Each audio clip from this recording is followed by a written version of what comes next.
Okay so I hope मेरी screen सबको visual होगी एंड मेरी वॉइस प्रॉपर आ रही है सबको। एक बार चैट बॉक्स से कंफर्म करें क्या मेरी स्क्रीन विजुअल है, वॉइस आ रही है। परफेक्ट। सो लास्ट क्लास में हमने डिस्कस किया था टेक्निकल एसईओ के बारे में। एंड उसी में सबसे पहला जो टॉपिक थे हमारे पास साइट स्पीड, जो कि हमने पूरी तरह से कवर कर लिया है। साइट स्पीड क्या होती है, कैसे मैनेज कर रहे होते हैं, ओके। कौन से टूल होते हैं जिससे कि आप अपनी वेबसाइट की स्पीड को चेक कर सकते हैं। आई होप आप सबने अपनी वेबसाइट की स्पीड को चेक तो किया ही होगा, राइट। चलिए, सो इसके बाद अब हम लोग नेक्स्ट टॉपिक की तरफ चलते हैं, जो कि है what does a mobile friendly website means. मतलब कि एक मोबाइल फ्रेंडली वेबसाइट जो होती है उसका क्या मतलब होता है। मतलब सब लोगों को पता होगा पहले से।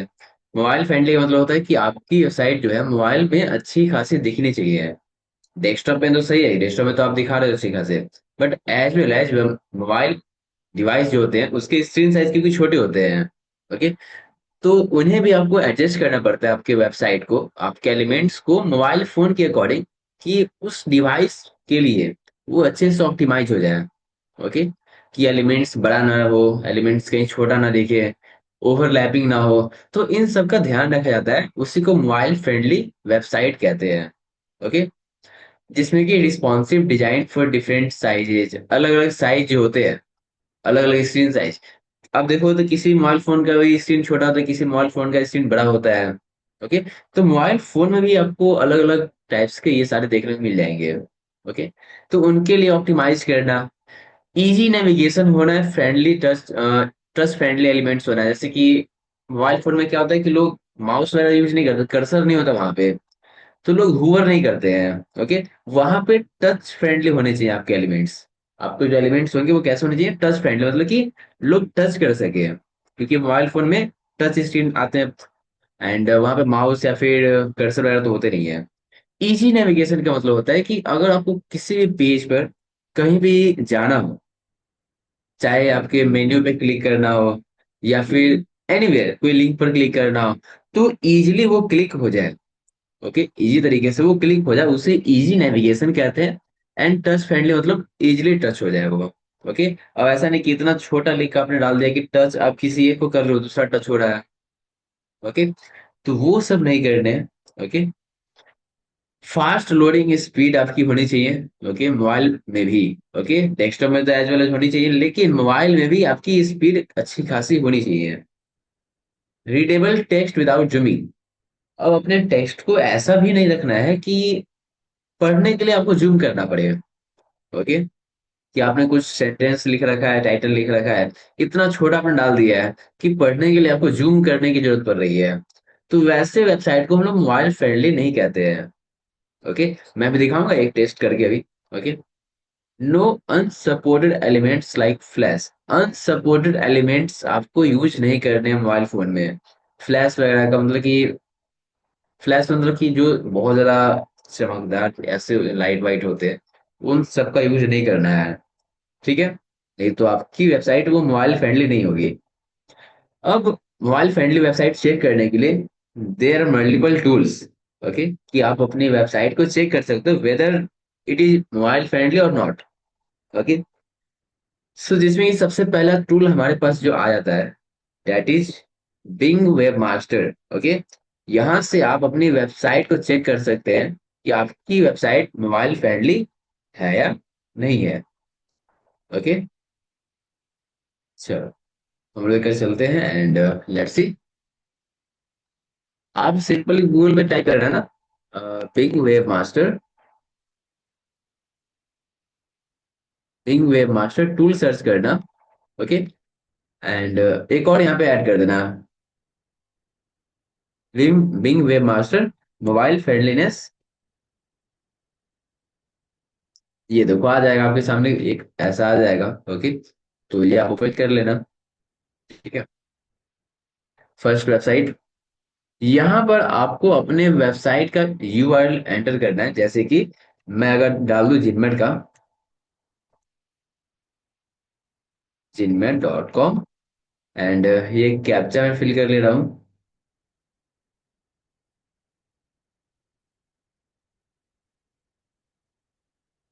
Now let's see.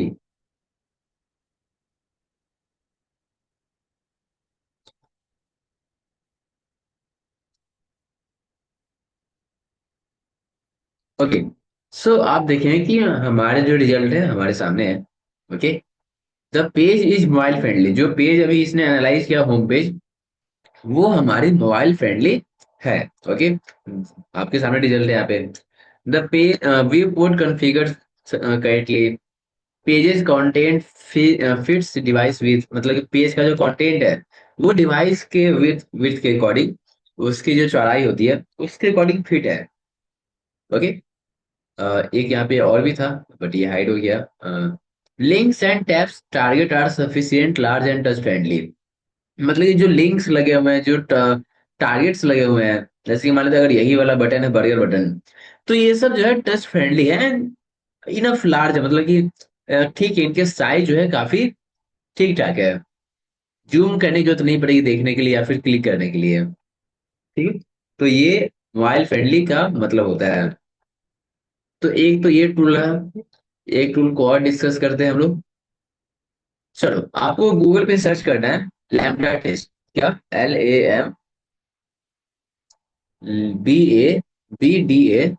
LAMBDATEST, lambda test आपको सर्च करना है। सब लोग नोट करते चले या फिर स्क्रीनशॉट लेते चले इसका। ओके, लैम्बडा टेस्ट पे क्लिक करेंगे। सेकेंड, मोबाइल फ्रेंडली, चलो ये तो कुछ और था।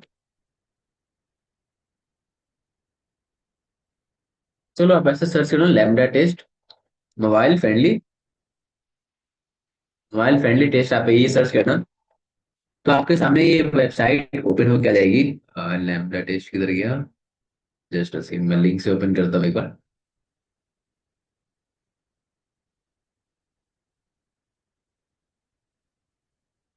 ओके, ये रहा test, test MUI AI। Okay, तो ये वाले आपको दिए जाएंगे, ये देखो लैम्बडा टेस्ट। ओके, ये जो वेबसाइट है उसे आपको ओपन कर लेना है।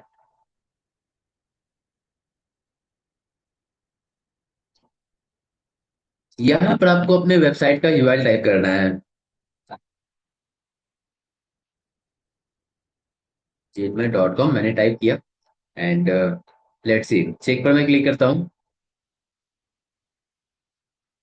ओके, अब देखो ये पूरा एनालाइज कर रहे हैं एंड रिजल्ट अभी आपके सामने आएगा।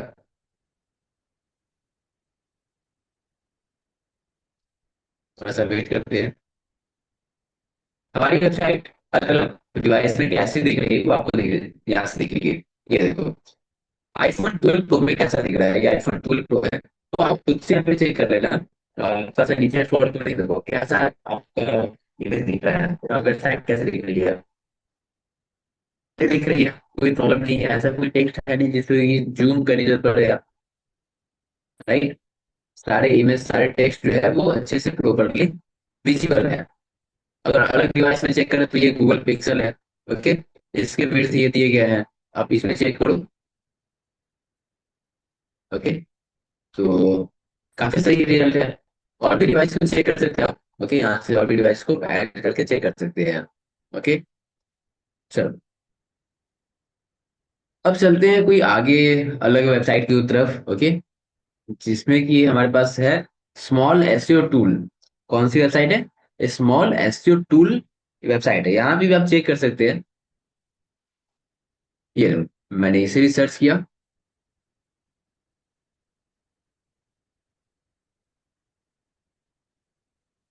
साउंड प्रॉब्लम फिर से आ रही है क्या? सही,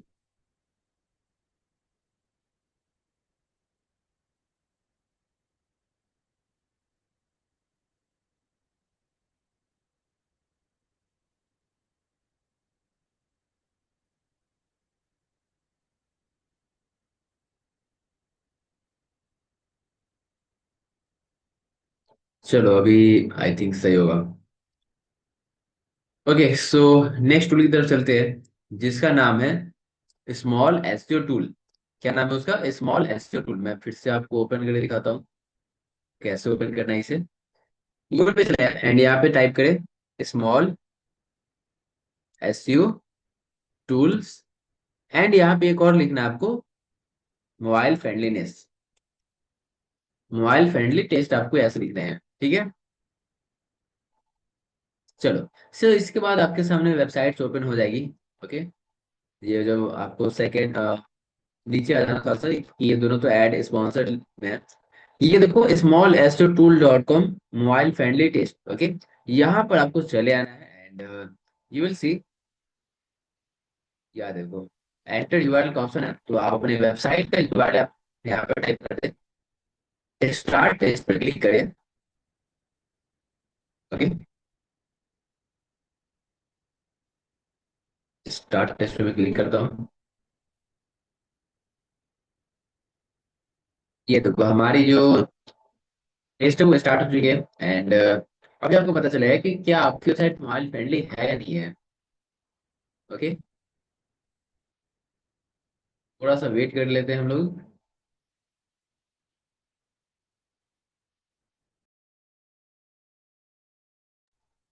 यस, आप देखो यहाँ पे, तो रिजल्ट आपके सामने है। Okay. Mobile screenshot of web page. Okay, इसने अभी मोबाइल का स्क्रीनशॉट दिया है। चलो एक और टेस्ट करते हैं, क्लिक फॉर टेस्ट। मैंने फिर यहाँ पे क्लिक किया तो वापस से ये आया। चलो, पेज की स्पीड तो सही है, ठीक ठाक है। मोबाइल फोन में स्क्रीनशॉट कैसे दिख रहे हो, वो आपको दिख जाएंगे। तो ओके, अगर और भी टूल चाहिए तो आप सीधे गूगल पे सर्च करें। ठीक। Test tool. ओके, ऐसे सर्च करना तो आपके सामने काफी सारे वेबसाइट्स आ जाएंगे। ओके। जैसे कि आपके पास ये है, ये वाले वेबसाइट है, देखो, bro sir, brochure. Okay. Browser stack, sorry, browser stack dot com है ये। ओके। यहाँ पर आप आ जाना। ओके एंड यहाँ पे मैं स्टार्ट करता हूँ। यहाँ पे अकाउंट बोल रहे हैं।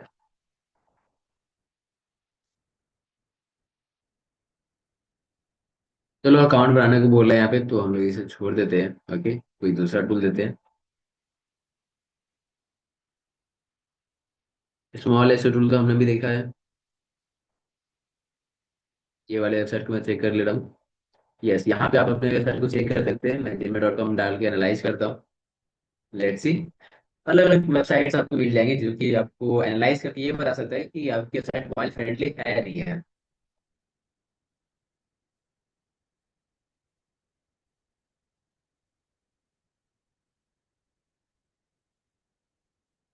जस्ट थोड़ा सा वेट करते हैं। Yes, your page is mobile friendly. Okay, मतलब कि हमने तो अभी कितने सारे टूल्स में देखा एंड सारे में हमारी वेबसाइट जो है मोबाइल फ्रेंडली है।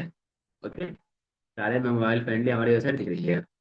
इसका मतलब हमारी जो वेबसाइट है वो मोबाइल फ्रेंडली है। तो आप लोग भी अपने अपने वेबसाइट को थोड़ा सा चेक कर लेंगे कि कहाँ पर क्या प्रॉब्लम आ रही है। एक बार तो आप पहले तो खुद से चेक करेंगे कि क्या वो सही दिख रही है मोबाइल में।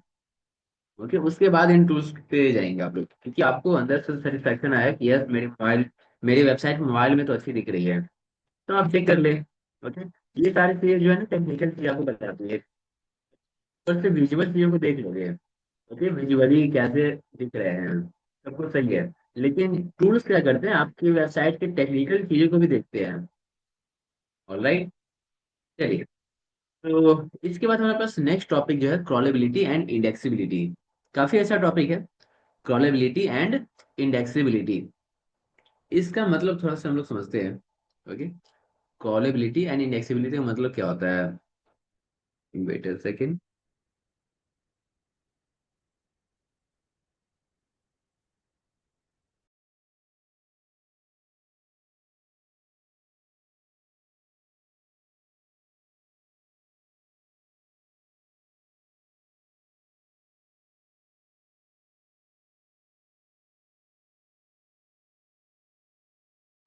ओके, चलिए। सो टॉपिक क्या है हमारे पास, क्रॉलेबिलिटी है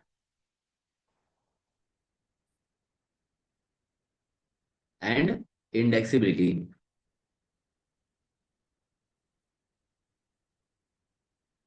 राइट। ये दो टॉपिक हमारे पास है, अब इनका मतलब समझेंगे ध्यान से। दोनों का मतलब क्या होता है। ओके। इंडेक्सिबिलिटी एंड क्रॉलेबिलिटी का मतलब क्या होता है। देखो, जब भी हम लोग वेबसाइट बनाते हैं ना, जब मैंने एक वेबसाइट बना ली है, ओके, XYZ.com है, ओके।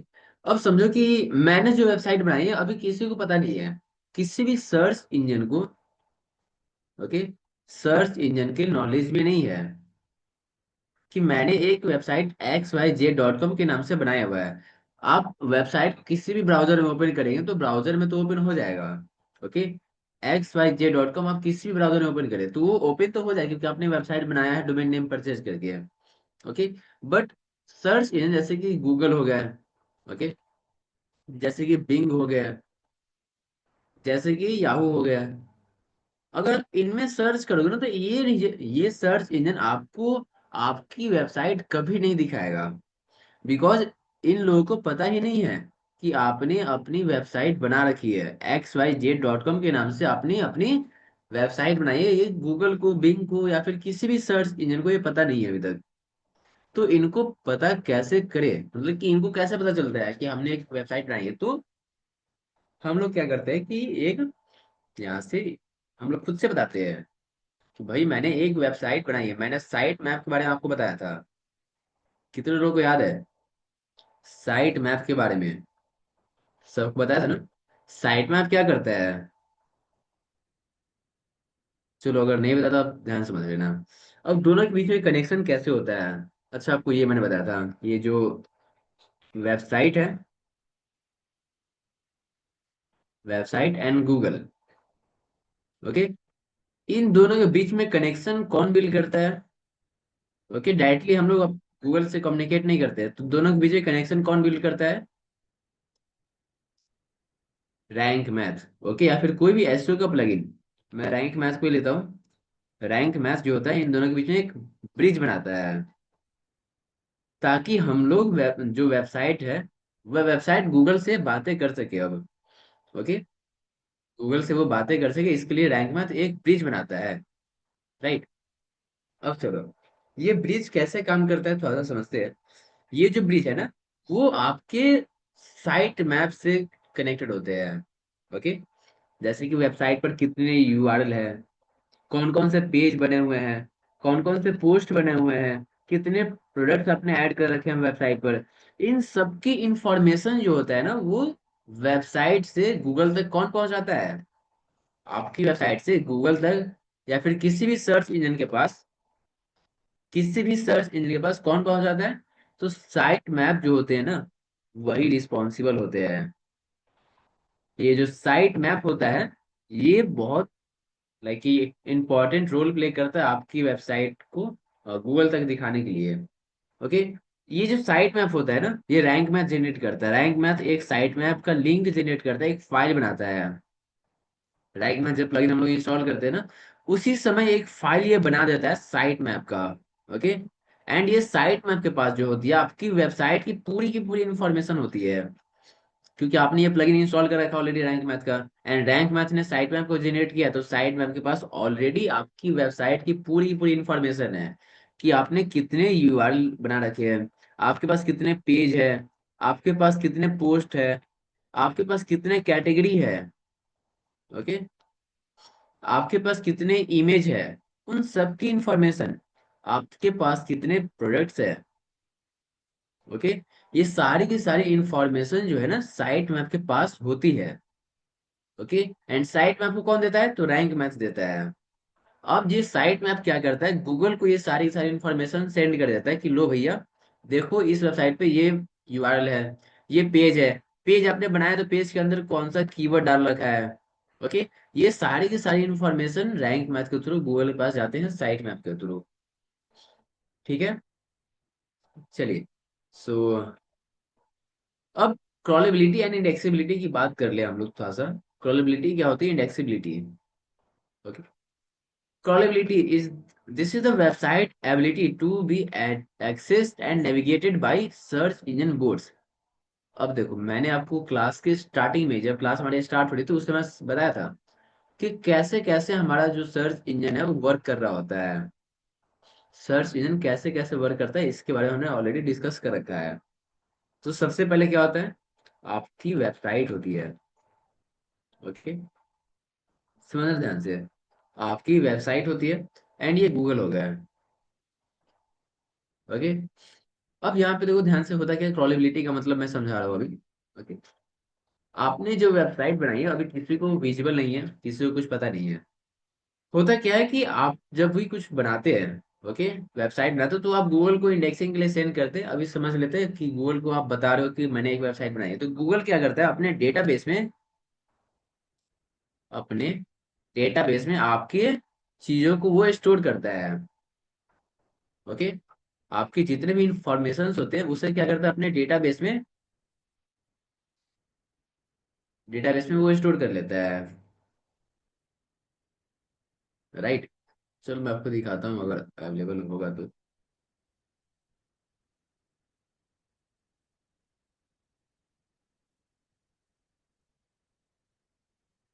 हाँ ये देखो, आई होप ये वाला इमेज सबको याद होगा।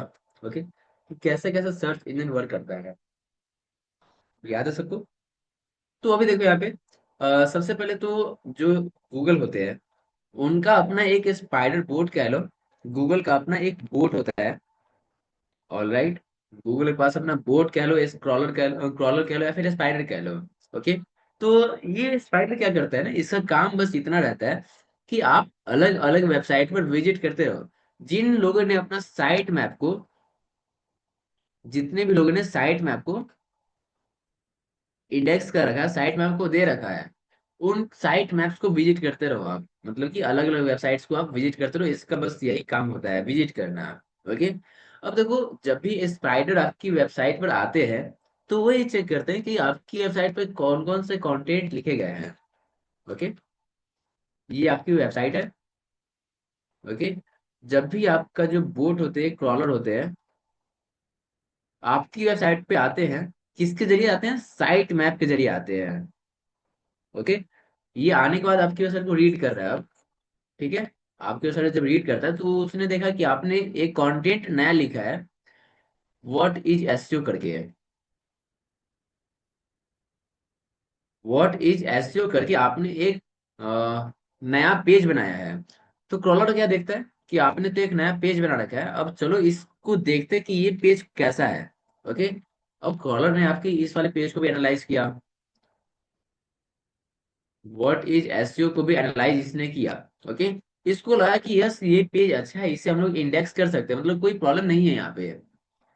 यहाँ पे प्रॉब्लम कुछ नहीं है, मतलब कि अच्छे से क्रॉल कर सके अच्छे से। आपके बोट ने क्या किया, इसको रीड कर लिया, अच्छे से रीड कर लिया। ओके, कोई प्रॉब्लम आई नहीं। तो इससे ही हम लोग क्रॉलेबिलिटी कहते हैं। इसे क्या कहते हैं, क्रॉलेबिलिटी, मतलब कि रीड करने में कोई प्रॉब्लम ना है। हमारे जो क्रॉलर है उसे रीड करने में प्रॉब्लम ना है। प्रॉब्लम कब आती है, आपके कंटेंट को रीड करने में क्रॉलर को कब प्रॉब्लम आएगी, ये बात पता है सबको, कब प्रॉब्लम आ सकती है। तो प्रॉब्लम बस एक ही जगह पर आने वाली है, क्रॉलर को। अच्छा, आप लोग बता सकते हैं कहाँ पे प्रॉब्लम आ सकती है, ये वेबसाइट को रीड करने में क्रॉलर को कहाँ पर प्रॉब्लम आ सकती है। आप लोग बता सकते हैं कुछ, एनीथिंग, कहाँ पर प्रॉब्लम आ सकती है। क्या आप लोग बता सकते हो, रीड करने के लिए, सिर्फ और सिर्फ रीड करने की बात कर रहा हूँ मैं, बाकी सब भूल जाओ। सिर्फ और सिर्फ रीड करने में प्रॉब्लम कहाँ पर इसे फेस करना पड़ सकता है। हाँ, एक मुझे यहाँ पे आंसर दिखा, डू फॉलो वाला। चलो एक आंसर मुझे दिखा यहाँ पे, डू फॉलो। और बताए, फॉर्मेटिंग ज्यादा हो। हाँ, फॉर्मेटिंग ज्यादा हो, फॉर्मेटिंग ज्यादा हो, ठीक है। और बताए और कहाँ पे प्रॉब्लम आ सकती है क्रॉलर को आपकी वेबसाइट को रीड करने के लिए। चलो देखो, रीड तभी कर पाएगा आपकी एक वेबसाइट को जब आपके साथ तक वो पहुंच सके। राइट। क्रॉलर जो होंगे रीड तभी कर पाएंगे ना जब अब वो आपके वेबसाइट तक पहुंच सके। तो पहुंचने का सबसे पहला जो है, यस वो भी मुझे मिल गया answer, thank you so much. Site map आपके सही हो, सबसे पहला स्टेप जो होता है कि क्रॉलर आपकी वेबसाइट से पहुंचता है वो साइट मैप के जरिए पहुंचता है, तो हमें पहले अपने साइट मैप को फिक्स करना पड़ेगा। ये सबसे बड़े रीजन होते हैं, ओके, कि क्रॉल नहीं हो पा रहे आपकी साइट, आपकी वेबसाइट क्रॉल हो नहीं पा रहे, इसके सबसे बड़े रीजन होते हैं साइट मैप। और भी कुछ कुछ रीजन होते हैं, जैसे कि आपके जो रॉन्ग यूआरएल के कारण, रॉन्ग यूआरएल हो सकते हैं। और कुछ कुछ कारण होते हैं, जैसे कि 404 एरर, 404 पेज एरर होते हैं। अब ये 404 का मतलब क्या है? 404 का मतलब तब आता है ना जब आप यूआरएल टाइप करो लेकिन वेब पेज ओपन ना हो। ओके, यूआरएल आपने टाइप किया लेकिन हो सकता है कि वो पेज डिलीट हो गया होगा। ओके, मैंने व्हाट इज एसईओ सर्च किया, पहले मैंने इसे पब्लिश करा गया था, पहले ये ओपन भी हो रहा था एसईओ। ओके, ये मैंने पेज बना के पब्लिश किया था, पहले ही ओपन भी हो रहा था, लेकिन बाद में मैंने क्या किया, इस पेज को डिलीट कर दिया। ओके, जैसे ही मैं डिलीट कर दिया तो इसका यूआरएल तो बना हुआ है। अब कोई पर्सन इस यूआरएल को सर्च करता है तो उसे 404 का एरर दिखता है कि पेज पहले था लेकिन अब लॉस हो चुका है, अब तो वो पेज है ही नहीं। ओके, तो जो पेज नहीं मिलता है यूआरएल से उसे 404 का एरर कहते हैं। तो हो सकता है 404 का एरर हो, उस समय क्रॉलर आपके वेबसाइट को क्रॉलर ना कर सके। कभी कोई सर्वर का एरर होता है, सर्वर का एरर। कभी स्पीड की प्रॉब्लम हो सकती है कि आपके सर की स्पीड है ही नहीं है, तो क्रॉल नहीं कर पाएगा आपकी वेबसाइट को। तो ये सारे एरर्स आपको सॉल्व करके रखने पड़ते हैं क्रॉलर के लिए, ताकि क्रॉलर को कोई भी दिक्कत ना हो आपकी वेबसाइट को रीड करने में। ओके, आपके वेबसाइट को कोई दिक्कत ना हो, एंड इन्हीं सारी एबिलिटी को हम लोग क्रॉलेबिलिटी कहते हैं। ओके, मतलब कि अगर ये सारे फिक्स है, इन्हीं सबको क्रॉलेबिलिटी कहेंगे।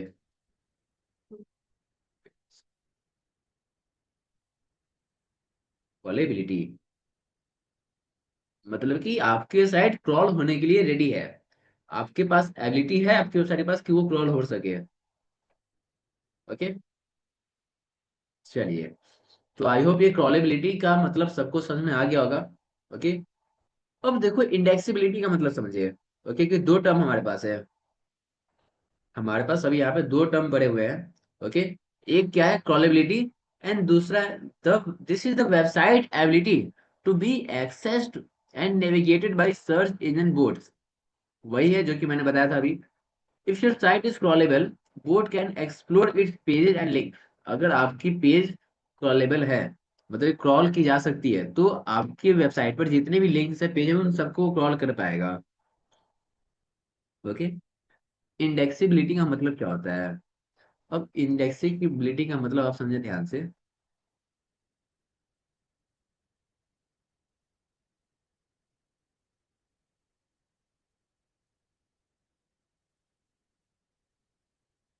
चलो, अब देखो क्रॉल हो चुके हैं, हमारी वेबसाइट को उसने रीड कर लिया है। ओके, क्रॉलिंग अब हो चुकी है कंप्लीट। ओके, ये तो डन हो चुके हैं। क्रॉलिंग के बाद आती है इंडेक्सिबिलिटी, क्रॉलिंग होने के बाद आती है इंडेक्सिबिलिटी। अब ये क्या कहता है कि भाई आपने क्रॉल तो कर लिया, मतलब कि आपकी वेबसाइट को उसने रीड कर लिया, लेकिन क्या वो इंडेक्स करने लायक है, वो पेज इंडेक्स हो सकते हैं? ओके, तो ही आपकी वेबसाइट को इंडेक्स करेगा। रीड करना था ना, तो रीड कर लिया, चाहे वो कंटेंट कुछ भी हो। ओके, आपकी वेबसाइट पर कंटेंट कुछ भी हो, उसने उसको रीड कर लिया, चाहे आपने कहीं पे कीवर्ड स्टफिंग कर रखा है, आपने कहीं पे एसईओ अच्छे से नहीं कर रखा है, कंटेंट का लेंथ बहुत कम है, या फिर आपने कीवर्ड ऐड नहीं कर रखा, कुछ भी वॉट एवर, तो क्रॉल तो कर लिया गया है, रीड कर लिया गया है, रीडिंग में कोई कंप्लेंट नहीं है। ओके, लेकिन अब बात आती है कि क्या वो वेबसाइट अच्छी है, रीड करने के बाद रिजल्ट क्या रहे, क्या वो इंडेक्स हो सकते हैं? इंडेक्स का मतलब क्या होता है? इंडेक्स का मतलब क्या होता है? बताइए एक बार चैट बॉक्स में। इंडेक्स का मतलब क्या होता है? पता है किसी को? What do you mean by indexing? नहीं, इंडेक्सिंग का मतलब रैंकिंग नहीं होती है। इंडेक्सिंग का मतलब होता है कि गूगल के जो डेटाबेस है, ओके, गूगल के जो डेटाबेस है उनमें स्टोर कर लेना। ये देखो, मैंने क्या बताया था? कि जो स्पाइडर होते हैं वो आपकी वेबसाइट को क्रॉल करते हैं। पेज को एनालाइज करने के बाद, ओके, एनालाइज करने के बाद यहाँ पर ये चेक किया जाता है। ओके। हाँ, पेज को एनालाइज करने के, एक सेकेंड। यस, पेज को एनालाइज करने के बाद आपकी वेबसाइट को कैटेगराइज करके फिर डेटाबेस में सेव किया जाता है। ओके। तो यहीं पर हमारी इंडेक्सिबिलिटी आते हैं, इंडेक्सिबिलिटी आते हैं कि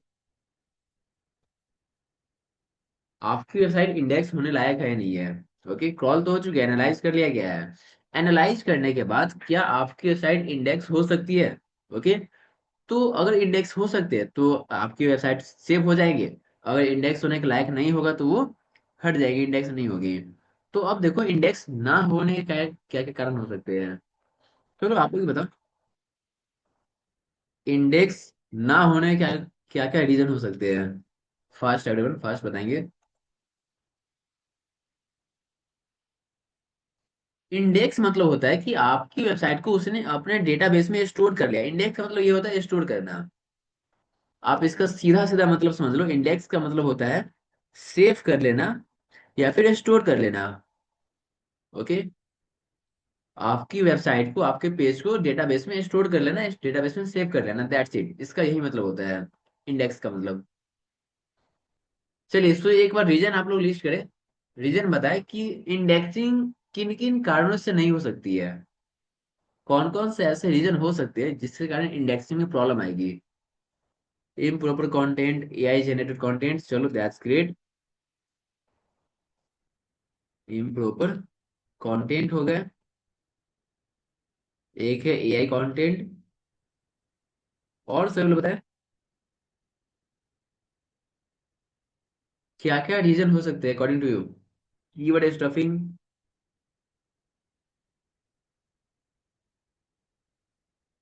और बताएं क्या क्या रीजन है कीवर्ड स्टफिंग के बाद। कॉपीड कंटेंट हो गया,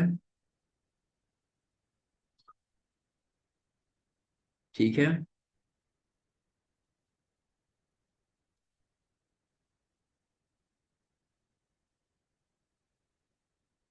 अपने सर्च कंसोल में ऐड नहीं करने पर, देखो सर्च कंसोल में ऐड तो नहीं करेंगे तो वो तो क्रॉलेबिलिटी में, वो तो इंडेक्स क्रॉल ही नहीं होंगे। हाँ, थीन कंटेंट हो सकते हैं, मतलब बहुत छोटा कंटेंट, और बताएं।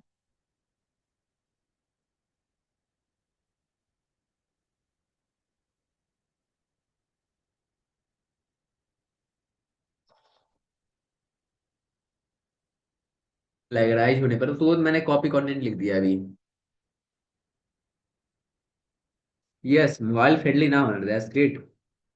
मोबाइल फ्रेंडली ना होना, अगर नहीं है तो भी इंडेक्स नहीं होते हैं वो। Okay.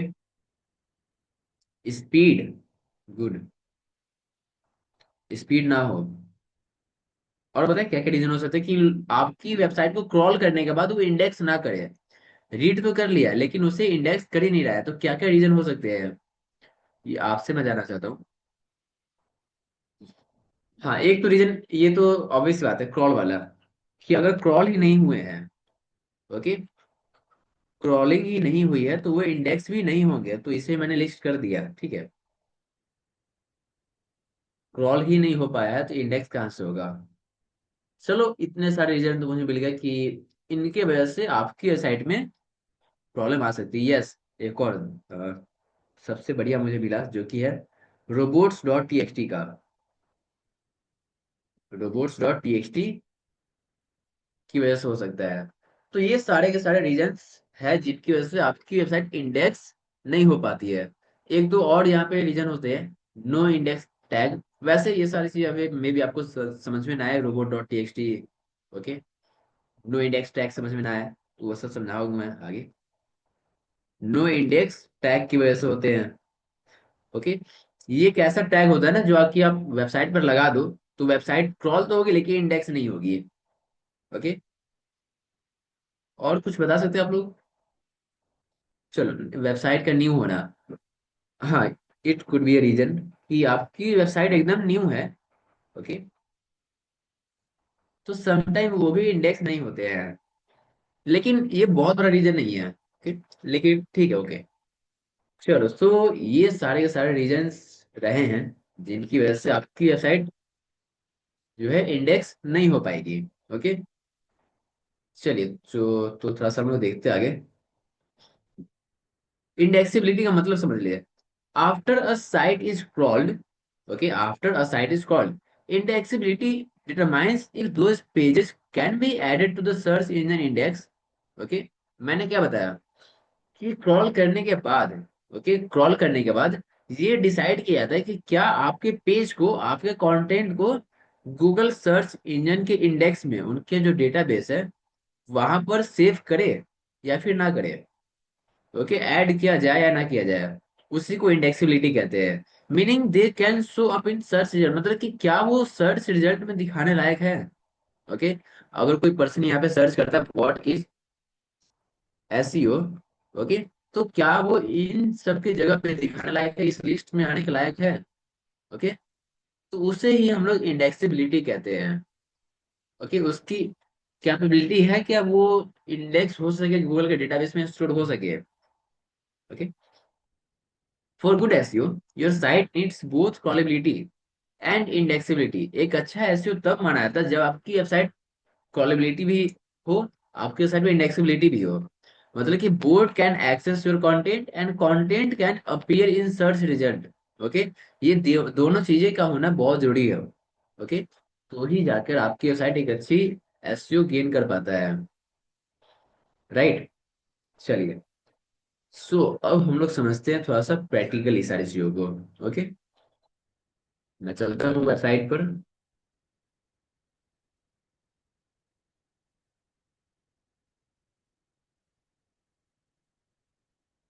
It a second.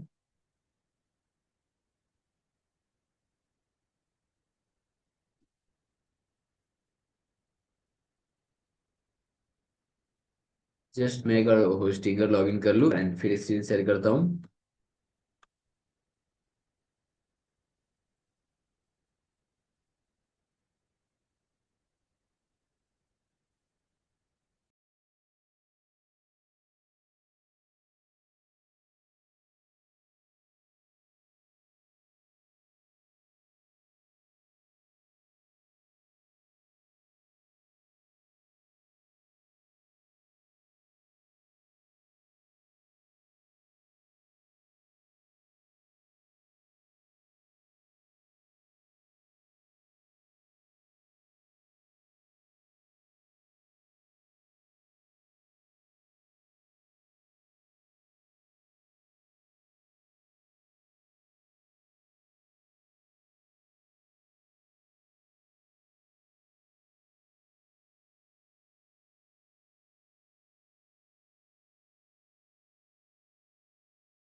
Just minute, मैं वापस से स्क्रीन शेयर करता हूँ लॉगिन करके।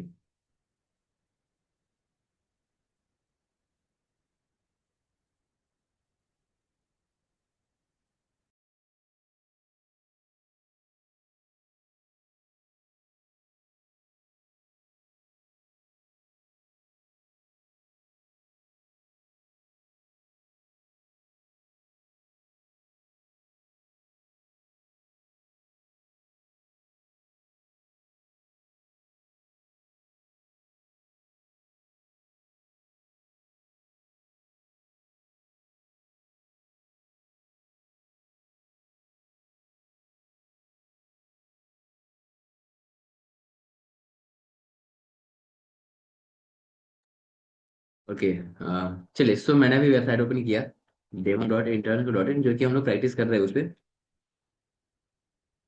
ना, अब देखते हैं। सबको याद होगा मैंने यहाँ पे दो प्लगइन इंस्टॉल करवाए थे हाल ही में। एक तो आपको रैंक मैथ का प्लगइन मैंने इंस्टॉल कराया था, एंड एक प्लगइन मैंने इंस्टॉल कराया था साइट किट बाय गूगल का। सबने इंस्टॉल कर लिया? Site kit by Google plugin सबने इंस्टॉल कर लिया है ना? ये वाले plugin, site kit by Google.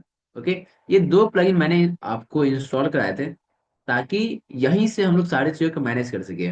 Okay, अब देखो, इसको सेटिंग्स में आना है ना, अगर आपके सेटिंग्स कंप्लीट ना हो तो मेरे सारे कंप्लीट है। ओके, प्रोसेस बहुत सिंपल सा है, आप लोग कनेक्ट कर लेंगे उसे। ओके, तो देखो मेरे सर्च कंसोल, गूगल एनालिटिक, ये सारे के सारे कंप्लीट यहाँ पर है। ओके, देखो आपके सामने डैशबोर्ड इस तरह से दिख रहा होगा, अगर आपने सेटअप कर रखा है तो। ओके, जितने विजिटर्स आ रहे हैं वो सब आपको यहाँ पर दिख जाते हैं। ओके, चलिए, तो मैं एक बार सर्च कंसोल को ओपन कर लेता हूँ। सर्च कंसोल को आपको ओपन कर लेना है।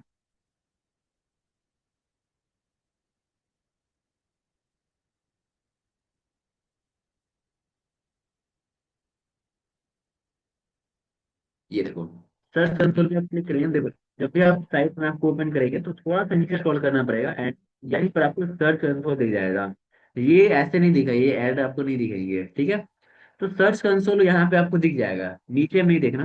ओके, या तो यहाँ पर देखना या फिर यहाँ पर देखना, दोनों जगह दिखेंगे। तो सर्च कंसोल पर क्लिक करके आप एक बार लॉग इन कर लेना सर्च कंसोल को, इस तरह से लॉग इन हो जाएगा। ओके, इस तरह से आपके सर्च कंसोल लॉग इन हो जाएंगे, ऐसे तो मैं नेक्स्ट क्लास में बता भी दूंगा अच्छे से। Okay, proper. चलिए, सो सर्च कंसोल में लॉगिन करने के बाद आपको दो तीन चीजें करनी पड़ती है। साइट मैप को इंडेक्स करना पड़ता है। क्या करना होता है आपको? साइट मैप को इंडेक्स करना पड़ता है। ओके, तो ये रहा हमारा साइट मैप। ओके, देखो ऑलरेडी हमारे इंडेक्स हो चुके हैं। मैं इसे एक बार रिमूव करता हूँ, ओके, ताकि फिर से इंडेक्स करूँ यहाँ पे। चलो, साइट मैप को मैंने अभी रिमूव किया, तो आपके सामने अभी ब्लैंक इस तरह से दिख रहा होगा। ओके, जब आप साइट मैप को ओपन करेंगे, सर्च कंसोल को, गूगल सर्च कंसोल, देन आपके सामने ये जो देखो लेफ्ट हैंड साइड में जो दिख रहा है ना, साइट मैप। ओके, ये पूरा डैशबोर्ड दिख रहा है एंड नीचे साइट मैप दिख रहा है। यहाँ पर क्लिक करें तो अभी कुछ भी नहीं दिख रहा है, सिंपल जीरो है। ओके, अब मुझे क्या करना पड़ेगा? अपने वेबसाइट को ओपन करना होगा। ओके, वेबसाइट को ओपन करना पड़ेगा। लेफ्ट हैंड साइड में यहाँ पे रैंक मैथ दिया है, जो कि सेकंड मैंने आपको इंस्टॉल कराया था, वहां पर रैंक मैथ दिखेगा। देखो अभी हमारी वेबसाइट पे, ओके, हमारी website and Google search console, इन दोनों के बीच में कुछ भी नहीं है, कोई कनेक्शन नहीं है। अभी मैं जो पेज बना रहा हूँ, जो पोस्ट लिख रहा हूँ, जो भी आर्टिकल लिख रहा हूँ, गूगल को पता नहीं चल रहा है। ओके, अभी गूगल के नजर में वो नहीं है। लेकिन मुझे अब बताना हो तो मुझे क्या करना पड़ेगा? रैंक मैथ में आना पड़ेगा, डैशबोर्ड में आ जाना होगा। थोड़ा सा नीचे स्क्रॉल करें, सबसे नीचे आप चले आएंगे, तो ऊपर में आपको साइट मैप दिखता है। साइट मैप का एक सेक्शन दिख जाएगा। ये ध्यान रखिए कि ये ऑन हो, एंड सेटिंग पे आ जाना है। ओके, जैसे ही आप सेटिंग पर आएंगे ना, तो आपके सामने इस तरह से ये जनरल का ऑप्शन खुल जाएगा। ओके, साइट मैप सेटिंग में। अब देखो यहाँ पर आपके साइट मैप लिंक दिए गए हैं, ये दिख रहा होगा सबको, साइट मैप का लिंक दिया गया है। अभी मैं दिखाता हूँ इस साइट मैप लिंक का काम। देखो, अगर आप इसको गूगल पे सर्च करते हो ना, तो आपकी वेबसाइट पर जितने भी पेजेस है, जितने भी साइट मैप्स बने हुए हैं, वो सारे के सारे दिख जाते हैं। देखो, जितने भी पेजेस बने हुए, जितने भी पोस्ट बने हुए, वो सारे के सारे, देखो पेज वाले पे मैं आता हूँ। ओके, तो आपको दिखेगा कितने सारे पेज बने हुए हैं। मतलब कि इस साइट मैप के पास, जो साइट में बनता है आपकी वेबसाइट का, उसके पास सारे के सारे इंफॉर्मेशन रहते हैं आपकी वेबसाइट के, हर एक इंफॉर्मेशन रहते हैं। एंड ये देखो, rank math WordPress SEO plugin, this XML site map is generated by rank math WordPress SEO plugin. Okay, चलिए, सो आपको ये दिखता है कि सारे के सारे इंफॉर्मेशन आपको एक ही साइट मैप में दिख जाता है वेबसाइट की, कि आपने कितने कैटेगरी बना के रखे हैं। देखो कैटेगरी वाले भी यहाँ पे साइट मैप होते हैं। ये क्लिक कर दो तो कैटेगरी मैंने जो जो बना के रखे हैं वो सारे के सारे आपको यहाँ पर दिख जाएंगे। सारे के सारे कैटेगरी आपको यहाँ पर दिखते हैं। पोस्ट वाले देखने तो देखो कितने सारे पोस्ट बने हुए हैं। साइट मैप वन में देखो इतने सारे पोस्ट है। ठीक है, तो they are multiple sitemaps जो कि आपको अपनी वेबसाइट की इंफॉर्मेशन दिखाता है। और मैं चाहूँ तो किसी भी वेबसाइट का देख सकता हूँ, किसी भी वेबसाइट देखो, जिनमें का देखना है, जिनमें डॉट कॉम आपको सर्च करना पड़ेगा। अब साइट मैप को देखने के लिए आपको किसी वेबसाइट का लॉगिन नहीं चाहिए। ठीक? अगर आपको साइट मैप का देखना है, किसी वेबसाइट का, अगर वो वर्डप्रेस पे हो, ओके, तो सिंपली आप उनका डोमेन नेम सर्च करेंगे। ओके, देखो साइट मैप का पावर मैं आपको दिखाता हूँ। डोमेन नेम सर्च करें, स्लैश एंटर करना है, एंड यहाँ पे साइट मैप डॉट XML, ये प्रॉम्प्ट आपको देना पड़ेगा। देखो क्या है, ये इतना आपको लिखना पड़ता है, हाईलाइट मैंने कर दिया। स्लैश देकर site map dot XML type करना है। ओके, एक बार एंटर करें तो आपको इस वेबसाइट की पूरी पूरी साइट मैप दिख जाती है। ओके, ये पूरी वेबसाइट की साइट मैप आपको दिखती है। ओके, ये देखो पोस्ट वाले साइट मैप भी है, पेज वाले हैं एंड कैटेगरी वाले हैं। तो अब वेबसाइट पर कितने पेज बने हुए हैं, कितने पोस्ट इंडेक्स है, वो सारे के सारे दिखते हैं यहाँ पे देखो। अब मैं किसी को बोलूँ कि आपकी वेबसाइट पर कितने पेज बने हुए हैं, कितने पोस्ट बने, तो वो वर्डप्रेस में जाके ऐसे काउंट नहीं करेंगे कि चलो भाई पेज में चलते हैं यहाँ पर देखते हैं कितने पेज मैंने पब्लिश कर रखे हैं। टोटल यहाँ पे 17 है ना, 14 पब्लिश्ड है। अब देखो साइट मैप में मेरे पास कितने दिख रहे हैं। ओके, साइट मैप में ये तो पोस्ट बने हुए हैं। मैं पेज वाले में आता हूँ। अच्छा, ये तो वर्डप्रेस अलग है। तो जिनमेट की वेबसाइट पे पेज जो टोटल पब्लिश किए गए हैं, दैट इज 54। ओके, यहां से मैं देखना, ये तो दूसरा डोमेन नेम है, इंटर्न करोगी। ओके, जिनमेट की वेबसाइट पर 54 यूआरएल्स पाए गए हैं पेज वाले सेक्शन में। मतलब कि ये सारे के सारे जो है पेज बने हुए हैं। ये सारे क्या है, पेजेस बने हुए हैं। अगर आपको पोस्ट देखना हो तो पोस्ट पे आ जाए कि कितने पोस्ट है हमारी वेबसाइट पे, तो वो भी आपको दिख जाएगा, 16 पोस्ट है। ओके, कौन कौन से कैटेगरी मैंने बना रखे हैं वो भी आपको दिख जाएगा। ये देखो, बस एक भी कैटेगरी नहीं है, मतलब कि कैटेगरी नहीं बने हुए हैं हमारी जीनमेट की वेबसाइट पे। तो आप ऐसे करके किसी भी वेबसाइट का साइट मैप चेक कर सकते हो। ओके, चाहे वह वेबसाइट आपकी है या नहीं नहीं हुई हो। ओके, वो आपकी वेबसाइट हो या ना हो, आप चेक कर सकते हैं। हाँ बस ऐसी वेबसाइट जो कि अपने आप को साइट मैप पे इंडेक्स किया होगा उन्हीं का दिखेगा आपको, सबका नहीं दिख जाएगा। जैसे मैं बोलूँ कि कैटेगरी पेज ही तो होते हैं, कैटेगरी के पेज नहीं होते, कैटेगरी एक अलग चीज है। कैटेगरी कैटेगरी होता है, उसका कोई पेज नहीं होता है। देखो आप कहो कि सर फ्लिपकार्ट का दिखाओ, फ्लिपकार्ट जो है साइट मैप यूज नहीं करता है, तो उनको आपको ऐसे नहीं दिखेंगे साइट मैप .XML। ऐसा टाइप करना तो यहाँ पर नहीं दिखेगा, क्योंकि ये साइट मैप को यूज नहीं कर रहे हैं। ठीक है, तो बस उन्हीं वेबसाइट का दिखेगा जो उसकी साइट मैप यूज करते हैं। चलिए, बातें बहुत होगी। अब चलते हैं हम लोग यहाँ पर रैंक मैथ में, यहाँ पे आके साइट मैप सेटिंग में आ जाना है।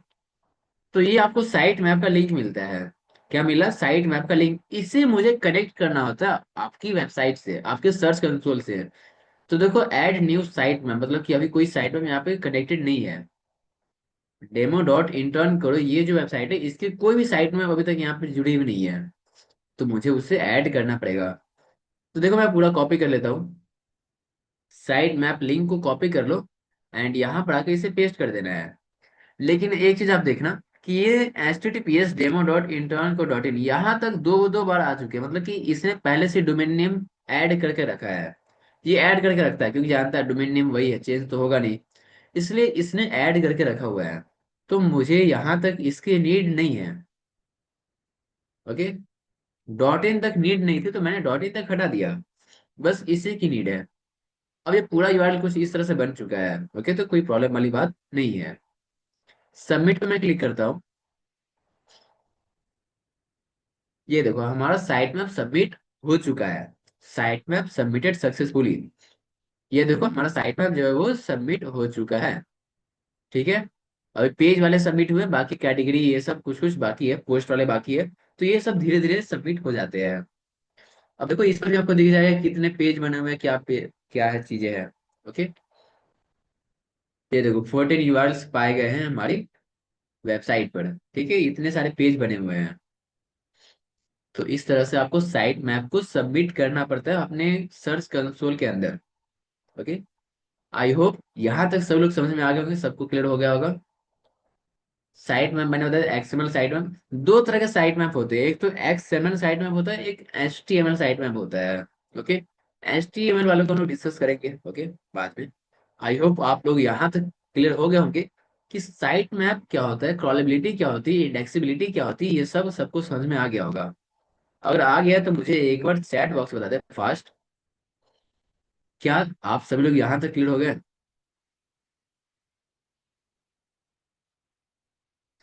नहीं, HTML के बारे में हम लोग डिस्कस करेंगे नेक्स्ट क्लास में। ओके, वो किस लिए यूज किया जाता है। ठीक है, सब लोग बताए क्या सबको समझ में आ गया?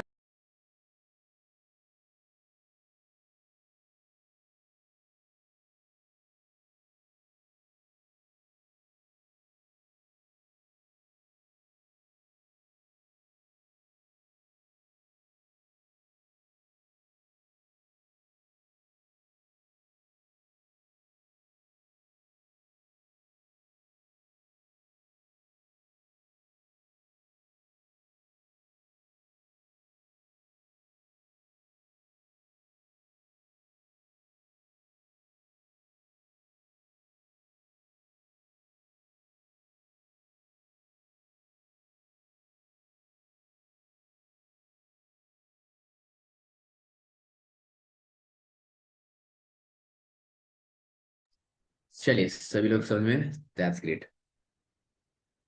तो आप लोग यहाँ तक अपने वेबसाइट को इंडेक्स करके आएंगे। ओके, ये आपका टास्क रहने वाला है कि आप अपने वेबसाइट को इंडेक्स करके आएंगे। ओके, साइट मैप को इंडेक्स करना है, सर्च कंसोल को क्रिएट करना है।